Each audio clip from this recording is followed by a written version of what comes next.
Muito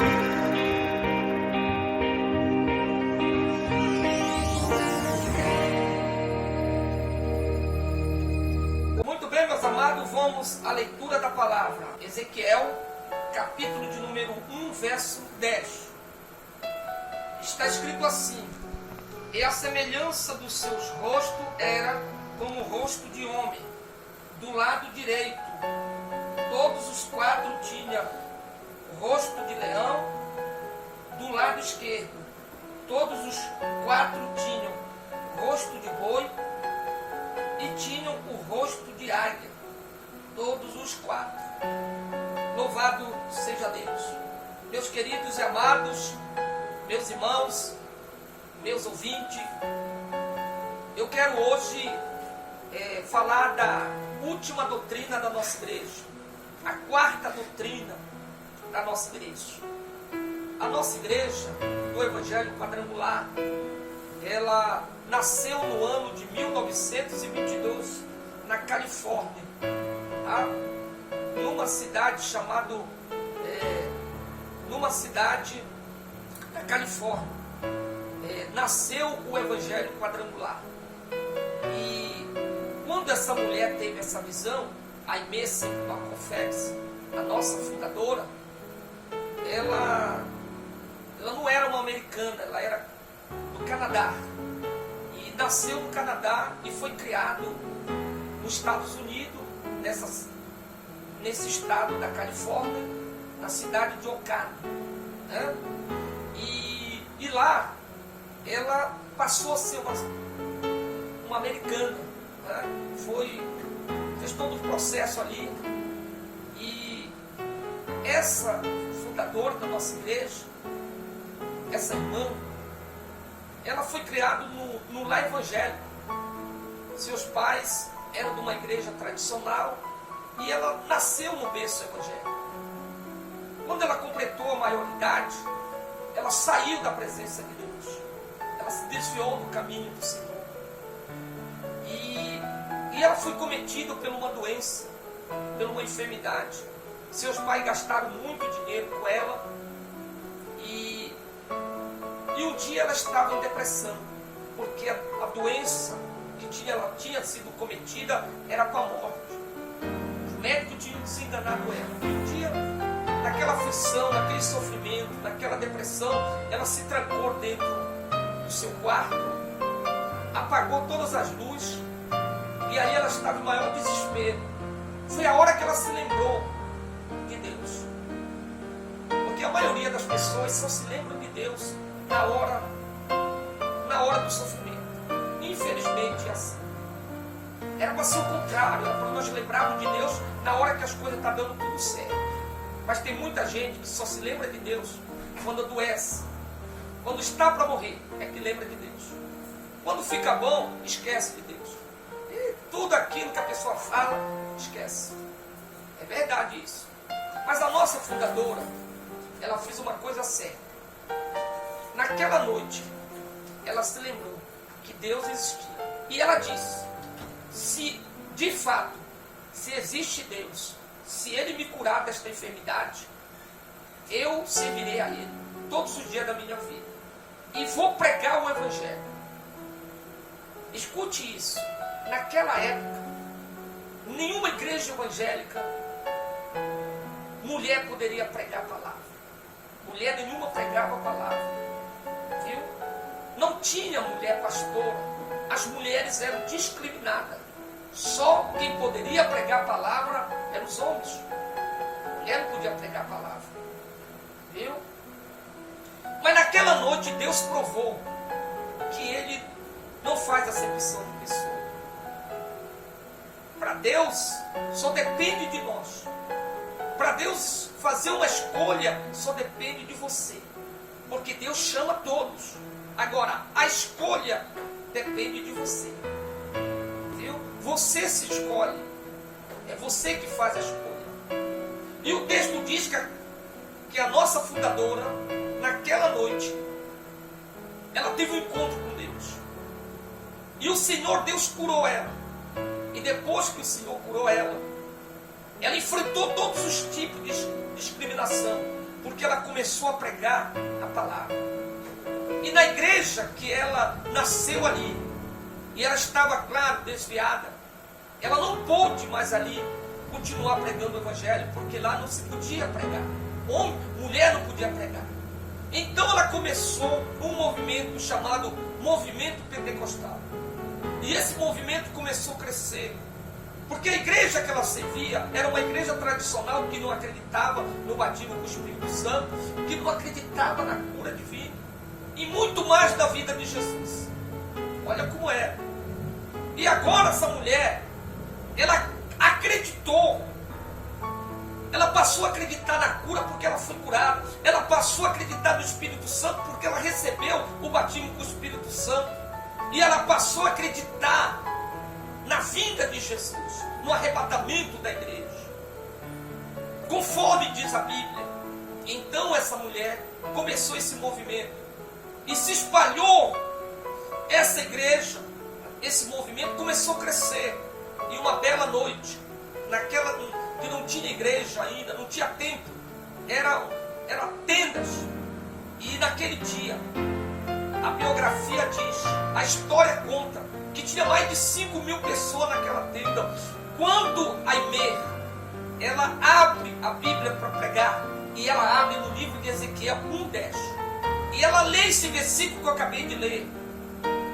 Ezequiel, o profeta Ezequiel, Deus deu uma visão para ele, e nessa visão que o profeta viu, ele viu 4 rostos.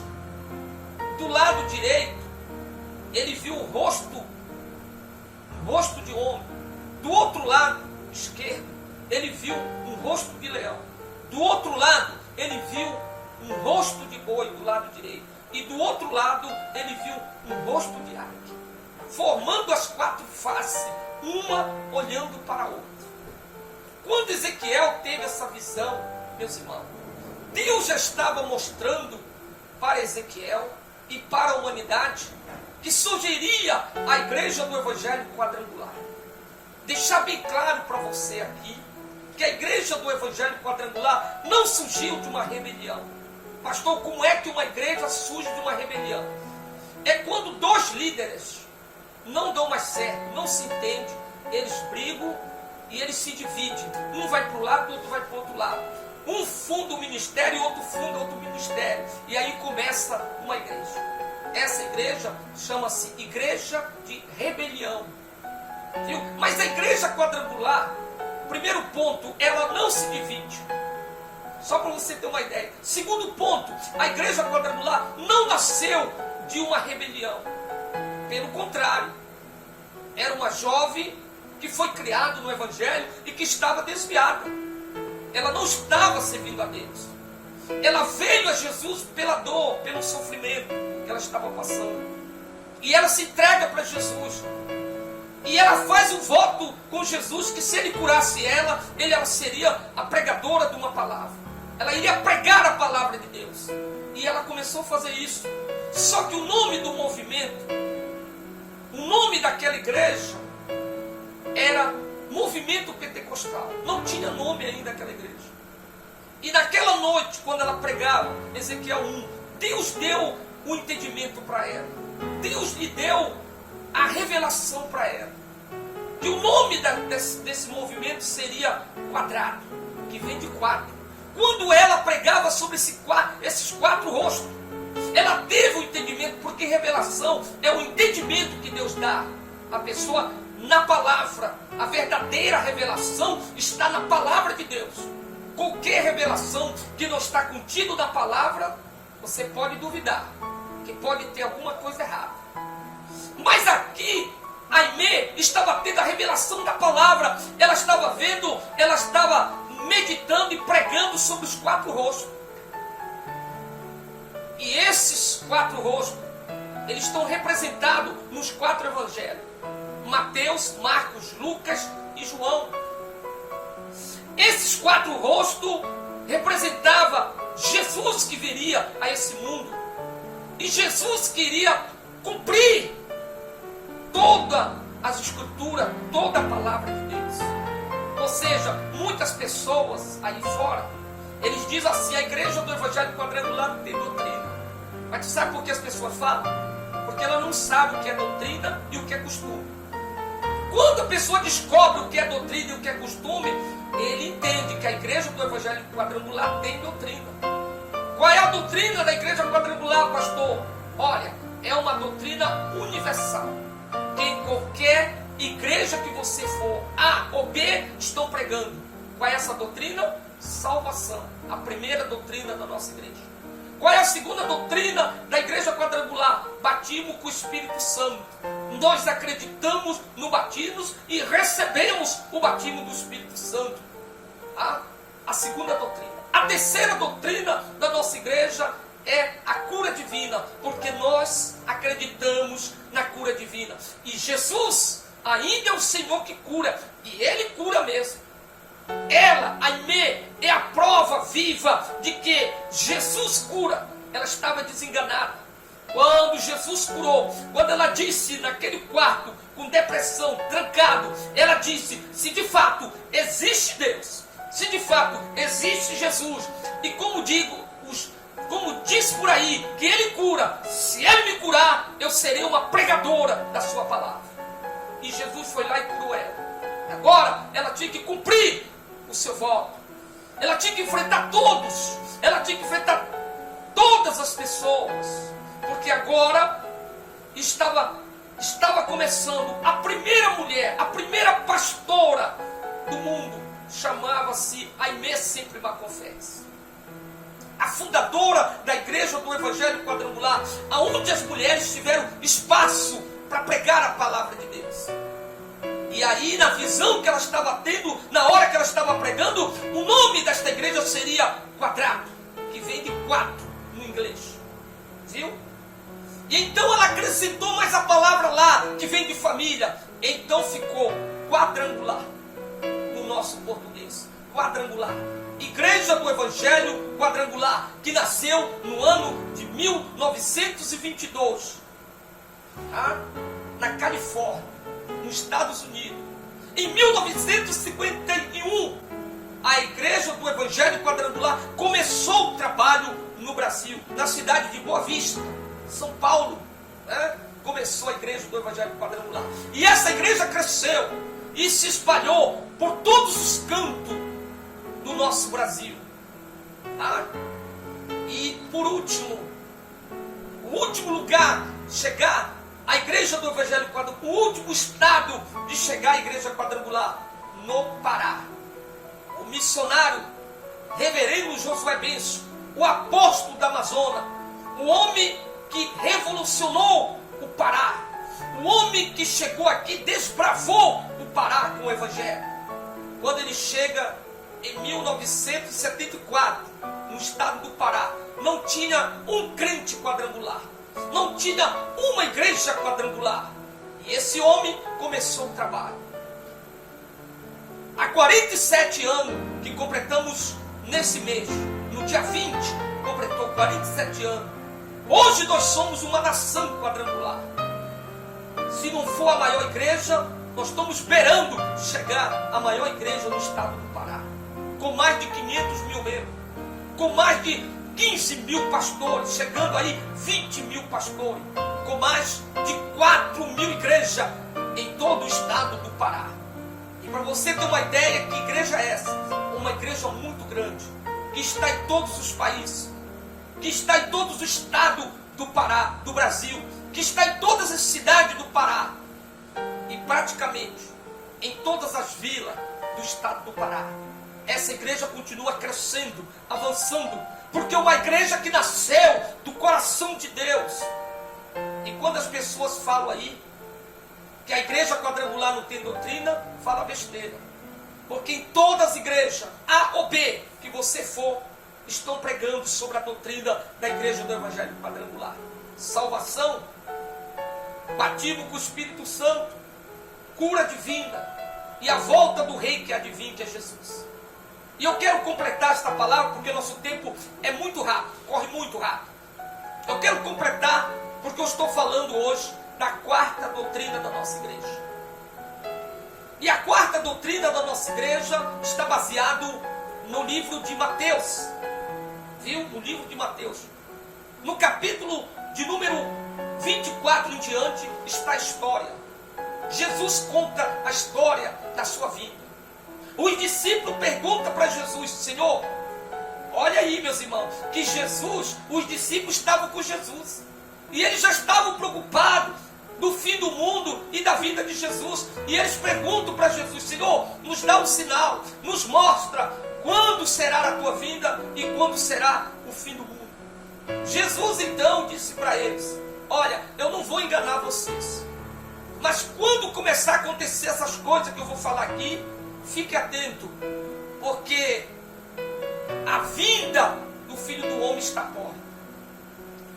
Fique atento que quando essas coisas estiverem acontecendo, o fim do mundo chegará. Agora talvez você esteja perguntando assim: pastor, mas que fim de mundo é esse? É o planeta que vai ser destruído? É as pessoas que vão morrer todos? Claro que não é. É claro que não é. Jesus estava falando da vinda dele.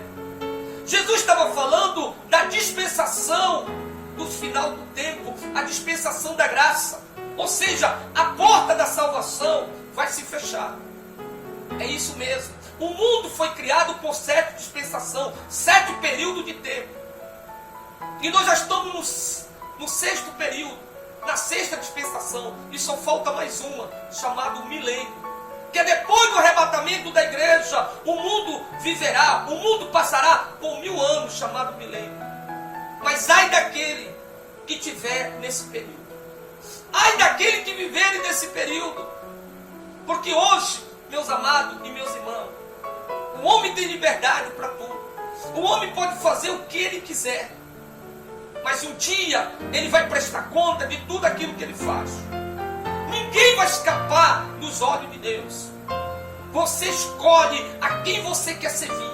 Você escolhe a quem você quer adorar. Mas saiba de uma coisa, que um dia Deus vai prestar conta de tudo. Meus irmãos, e a palavra de Deus diz aqui no livro de Mateus, que é o livro representando Jesus, o grande rei que há de vir buscar a sua igreja. Porque o livro de Lucas fala, o Filho do Homem fala da primeira doutrina da nossa igreja, que é a salvação. O livro de Marcos, o livro de João fala da segunda doutrina da nossa igreja, o batismo com o Espírito Santo. E o livro de Marcos fala da terceira doutrina da nossa igreja, que é sobre a cura divina. E o livro de Mateus fala da quarta doutrina da nossa igreja, fala do arrebatamento da igreja. Que Jesus vai voltar para buscar a sua igreja. Agora você pode estar perguntando assim: pastor, mas que igreja é essa que Jesus vem buscar? É a igreja quadrangular? É claro que não é. Não é faixa. Não é denominação. Jesus vem buscar uma igreja. E que igreja é essa, pastor? Igreja na Bíblia é pessoa. Jesus vem buscar uma igreja lavado, remido pelo sangue do Cordeiro. É uma igreja que aceitou Jesus como Salvador. Viu? Você está entendendo? Qualquer igreja evangélica que está pregando a palavra é uma igreja certa. É uma igreja de Deus. São portas que Deus abre para que as pessoas se rendam a Deus. Tem pessoas que dizem assim: eu não me acostumo, eu não me dou bem na igreja quadrangular, eu me dou bem na igreja Assembleia de Deus. Aí vai para lá. Legal. Não me dou bem na Assembleia de Deus, da Deus é amor. Não, é na Universal. Não, é na fulana, é na ciclana. Está tudo certo. Você já aceitou Jesus? Você vive a palavra de Deus? Porque não é estar dentro de uma igreja, não é estar dentro de uma denominação. Não, é você de fato viver o Evangelho. É você ser lavado, é você ser separado desse mundo. É você ter uma vida de intimidade com Deus. É você ter uma vida com Deus, uma vida de santidade. Renunciar tudo para servir a Deus. É essa igreja amada, é esta igreja lavada, é essa igreja escolhida por Deus que vai morar no céu. E Jesus vem buscar essa igreja. Viu? Está escrito na palavra de Deus: passará o céu e a terra, mas a minha palavra não vai passar.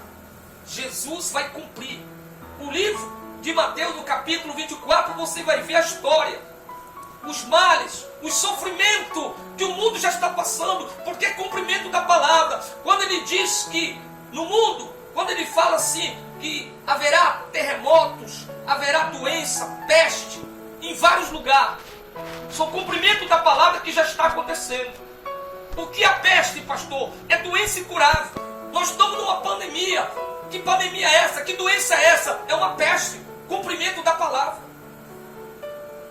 Que atingiu o mundo todo. Que matou milhares de pessoas. É verdade. Então, meus irmãos, tudo a palavra de Deus está se cumprindo. Só falta um ponto para se cumprir. É o último versículo. Ou melhor, o versículo 14 de Mateus 24, 14, que diz que esse evangelho será pregado em todo o mundo em testemunho. Então verá o fim. É o fim do mundo, pastor? É o fim desse planeta? É claro que não é. É o fim da dispensação. A porta vai se fechar quando Jesus voltar. Se Jesus voltasse essa noite, amanhã não tem salvação para A e nem para B. É isso mesmo. A Bíblia diz que só vão se salvar na grande tribulação, no milênio, só 144 mil, que será em Israel, promessa de Deus. Em outros países, você tem que ser salvo pelo Evangelho de Jesus agora em vida, porque depois que morre, não tem mais jeito. Eu vi algumas pessoas falando na mídia que o Maradona está lá no céu. Meu irmão, se o Maradona estiver no céu, esquece, Jesus morreu na cruz em vão. Eu estou servindo a Jesus há 34 anos em vão. A Bíblia é em vão. Não precisa ter Bíblia.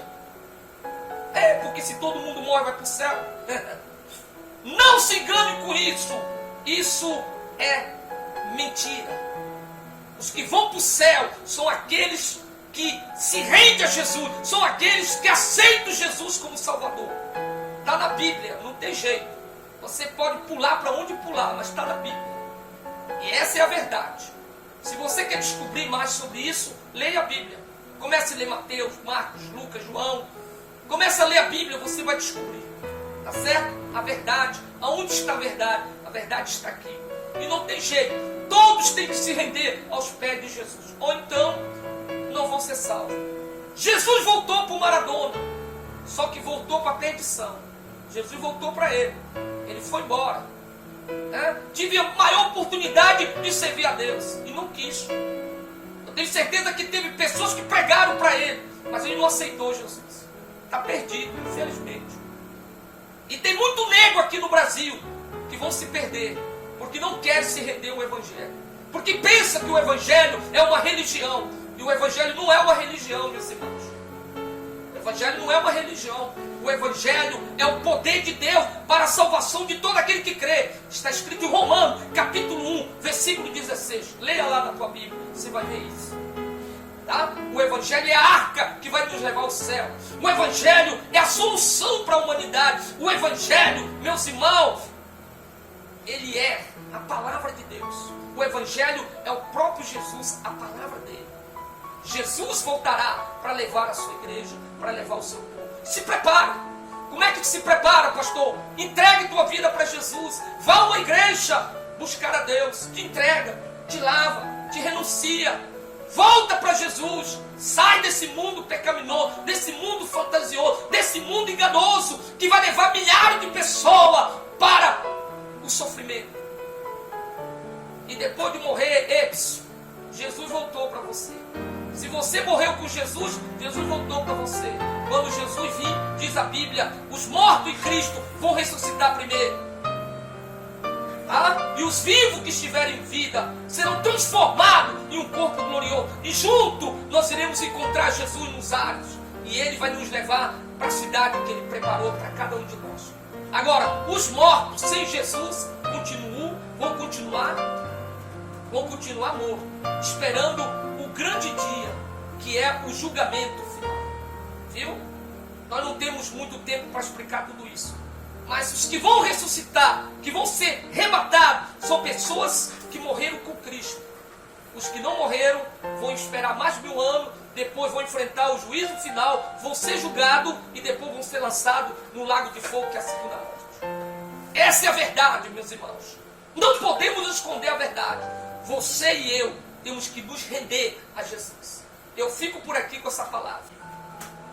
Vamos lá, meus irmãos, pegue seu copo com água aí e vamos à oração. E creia, porque Deus vai operar na tua vida. Seja qual for a situação que você esteja passando, Deus vai operar. Só você crê. Nosso Deus e nosso Pai. No nome de Jesus, eu levanto a minha voz em oração para orar por centenas e centenas de pessoas que estão na escuta do nosso programa. Pessoas que estão nas redes sociais, pessoas que estão na internet, pessoas que estão nas paradas das vans, pessoas que estão aqui no nosso bairro, em qualquer bairro agora que estão nos ouvindo agora. Receba agora esta oração de vitória, esta oração de conquista agora. Pai, vem com teu poder agora e repreende esse mal, repreende essa doença, repreende essa enfermidade, repreende essa ação do inimigo agora, lança por terra agora. E eu, como profeta teu, como ministro da tua palavra, representante legítimo do Senhor nesse veículo de comunicação, eu declaro você agora, pelo poder do nome de Jesus, você liberto, você sarado, você curado, você salvo, em nome de Jesus.